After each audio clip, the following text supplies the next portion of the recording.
I wasn't going to make a video on meiosis because I found some pretty good animations online, and I've posted those links on Blackboard. But some students have requested a recording on meiosis because they say that the recordings sometimes can be very helpful.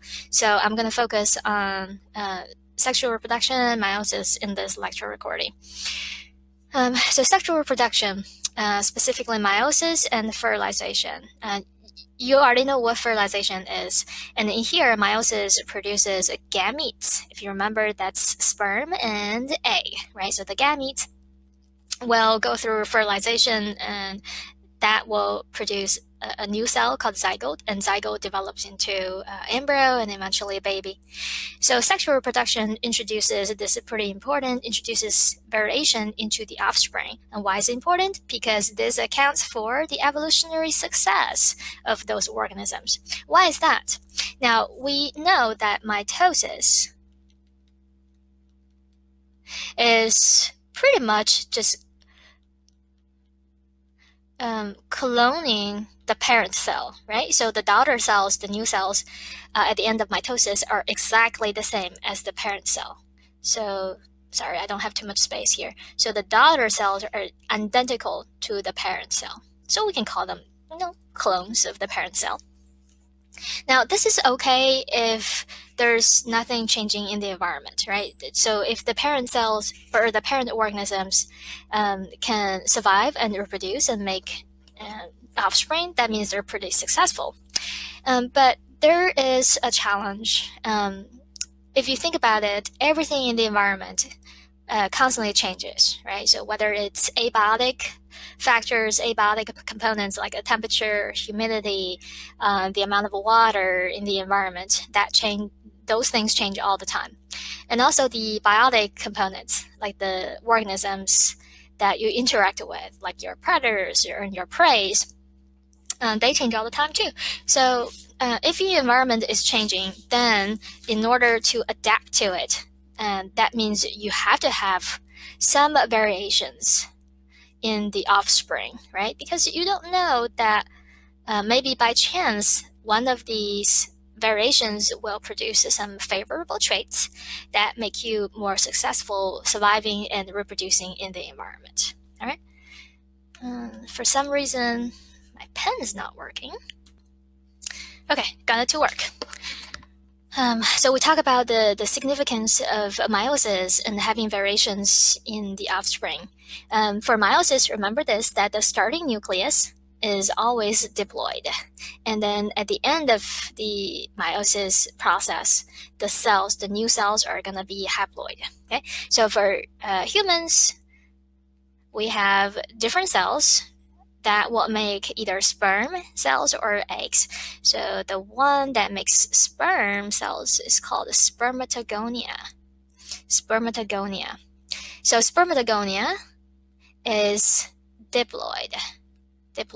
So that means the cell has 2n, in terms of chromosome numbers, right? So for humans, n means 23.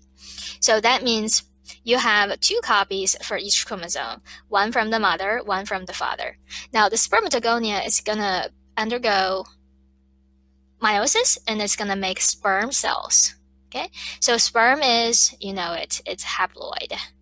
Sorry, I don't have any space here. Haploid, so that means sperm cells only have n for chromosome numbers. For females, we have oogonia, which is also diploid. And the oogonia will go through meiosis, and it's going to produce oocyte, or we can just call it egg. And the egg is haploid and only has n in terms of number of chromosomes. All right, so remember that. To achieve the reduction by half in chromosome number, the meiosis consists of 1 round of chromosome duplication. This is exactly the same as mitosis, right? In mitosis, you also have a 1 round of chromosome duplication. But the difference is how many times the cell divides. So for meiosis, the cell is going to divide twice. Okay, and in mitosis, only once, right? So the number is the same. The number of chromosomes remains the same. But for meiosis, the cell is going to divide twice, so you only have half the number of chromosomes as the parent cell. So this is a quick overview of meiosis. Now, because there are two divisions, so we are going to call the first division process meiosis 1, and sometimes you see this number, the Roman numerical, and then meiosis 2. So that's the second division. All right, now if you look at this picture, you start with a diploid cell, right? So 1, 2, 3, 4. So you have 4 chromosomes in total. So you have 2 different types of chromosomes. And then for each type, you have 2 copies, one from the father, one from the mother. So 2n is 4. And then at the end, you can see that you make 4 daughter cells, and each daughter cell only has 1, right?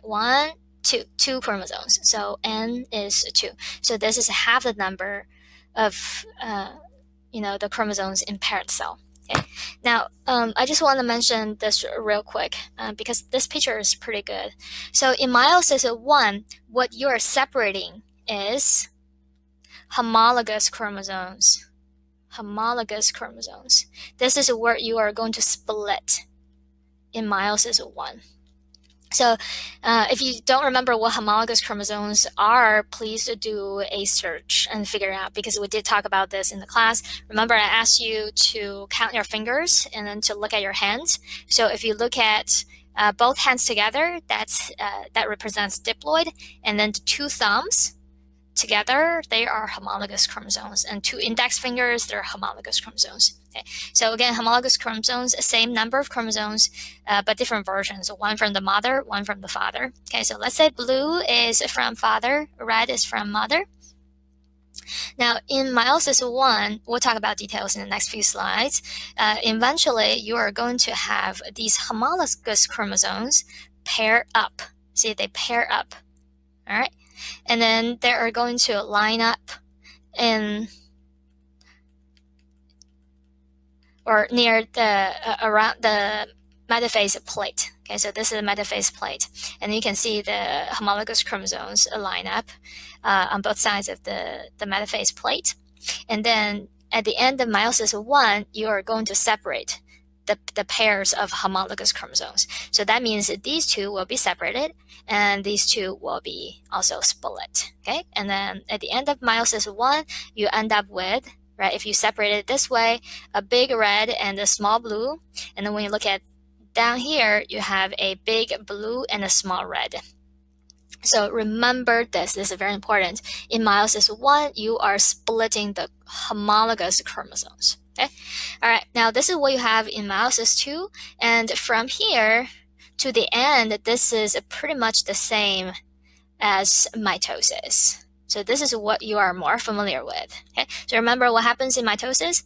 You have these sister chromatids, right? So these are called sister chromatids. And in metaphase, they line up in the middle, right?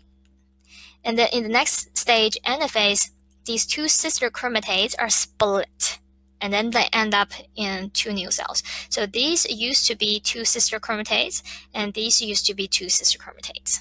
All right. So this is the kind of general quick overview of meiosis. All right.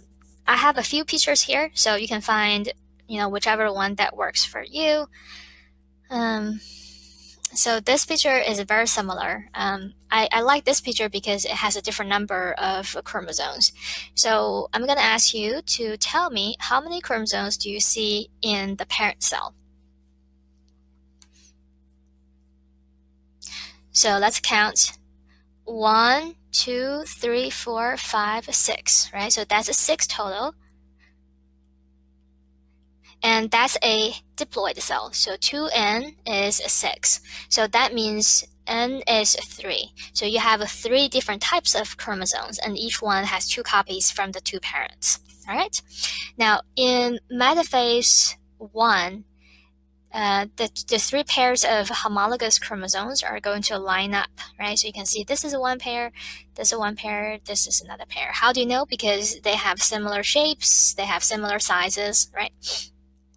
And then in anaphase, these two homologous chromosomes will be separated. There you go. And then you can see the two daughter cells at the first round of a division. Each one has how many chromosomes? 1, 2, 3, right? So that's 3 chromosomes. But how many sister chromatids do you see in each daughter cell? So 1, 2, 3, 4, 5, 6, right? So total is 3 chromosomes, but it's actually 6 sister chromatids. Now, I remember I told everybody that if the 2 sister chromatids are still attached, like they're still one piece, we count that as a 1 chromosome, right? So since they're still attached, we count that as a 1 chromosome. So 1, 2, 3. So that's 3 chromosomes. But you need to know that it's actually 6 sister chromatids. Okay. All right. Now, in Meiosis Two, like I said, that's pretty much just mitosis, right? So for each chromosome, you already have 2 copies, the duplications, which are 2 sister chromatids right here. And then you are going to have everybody line up in the middle, right? And you are going to split the 2 sister chromatids. Okay. So now at the end of the Meiosis Two, each cell has, this is a little bit hard to see because it indicates that this is chromatins, because the chromosomes start to decondense and they go back to chromatins. So for each cell, you can see 1, 2, 3, right? So each daughter cell has 3 chromosomes. And how many do you start with? 6, right? So it's only half the number of the chromosomes in the parent cell. Okay, now the next few slides have some details about each stage. Okay, so I'm just going to point out the important things. So prophase 1, make sure you know that this is prophase 1, because in each cell division we have a prophase, metaphase, anaphase, telophase. So we are going to assign everybody a number. If this happens in Meiosis 1, then we're going to call it prophase 1, metaphase 1, anaphase 1. If it's Meiosis 2, the second division, then everybody will have number 2.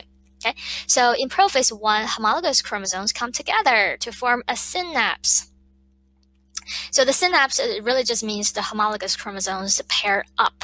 Okay, now if you think about this, let's say this is the nucleus, right? And so you have the cell, and then this is the nucleus. Usually in the nucleus, you have chromosomes.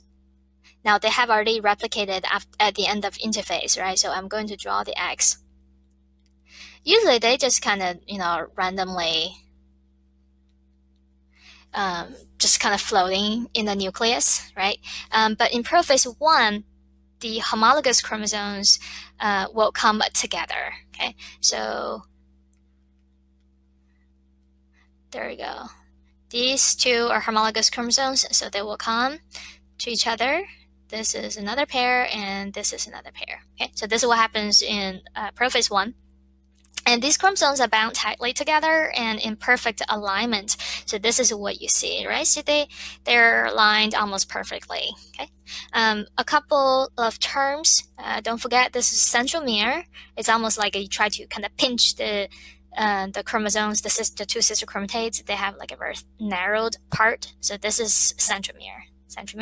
And kinetochore, so that's the proteins that can kind of bind the centromere to the mitotic spindles, right? So this is how you can separate things.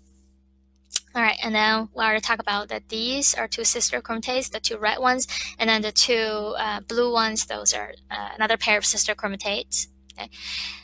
During prophase 1, again, this is a very important concept. Crossing over, or a lot of times we'll just say crossover, occurs during prophase 1. What is crossover? Now remember in the previous picture that the homologous chromosomes, they're almost in perfect alignment, right? Let's say we have these 2 homologous chromosomes, okay? And we have different genes, let's say ABC, and because they come from different parents, so we're going to say for the father, it's one version of those genes, which is going to be indicated by the capital letters, okay? And then for the one from the mother, we're going to use the lowercase letters, okay? So there we go. And And when they line up, they may exchange part of the chromosomes. So you can see here, they almost kind of link their arms, right? So they can exchange the genetic material. So what happens is the blue one is going to get, the segment from the red chromosome. So instead of a capital C, now you have a lowercase c. And then it's the same for the chromosome from the mother. Like this arm of the sister chromatid has the blue segment. So instead of a lower letter C, you have a capital letter C. Okay, so this is called crossing over. Now, you can probably guess that crossing over can contribute to genetic diversity, right? So instead of blue, you have a segment of a red, right? So you have something different introduced. So that will increase the genetic diversity. So there